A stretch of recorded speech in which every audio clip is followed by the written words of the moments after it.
Hey there, and welcome. What happens when an ancient, sacred form of language collides with the mathematical logic of artificial intelligence?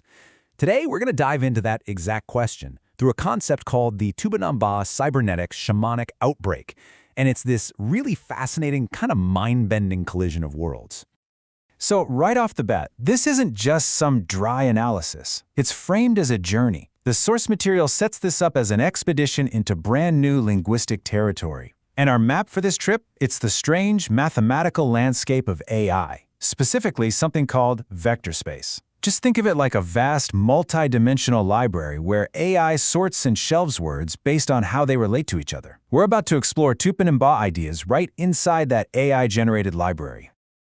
Okay, so our journey begins. And first up, we've got to get our bearings, understand the landscape we're stepping into.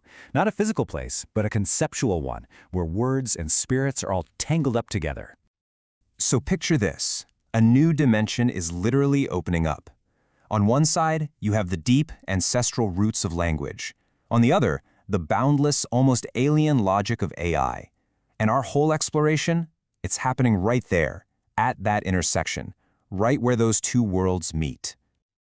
All right, to find our way around in this world, we have to grasp its most fundamental piece, and the source material calls this the spirit word. So, the key thing to get here is that the spirit word isn't just some abstract idea. In the Tupinamba worldview, it's a real sacred force, something that actually has a physical place in their spiritual geography. It's the very soul of language itself. And this spirit word, it exists inside a very specific dimension called Aivu. Think of Aivu as the place, the field, where human language stops being just about passing information and becomes something sacred, something powerful, something alive. And what's so cool is how this sacred language moves. It's not static at all. It's a current, a living river described as the flow of the soul word. This is pretty much the lifeblood of their entire linguistic world. But of course, into this flowing, sacred world, a new force enters the picture, an outside element, and the source calls it the foreigner.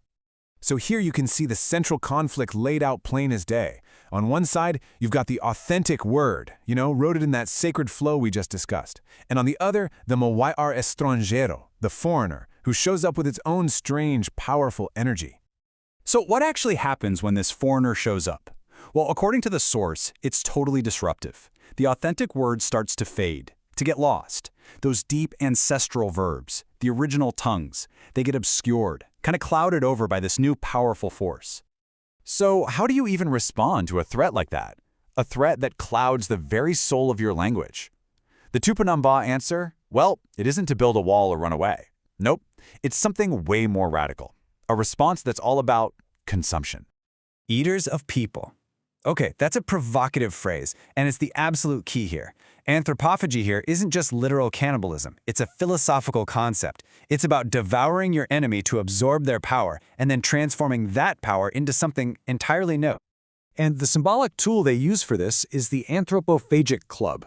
But get this, its purpose isn't destruction, it's transformation.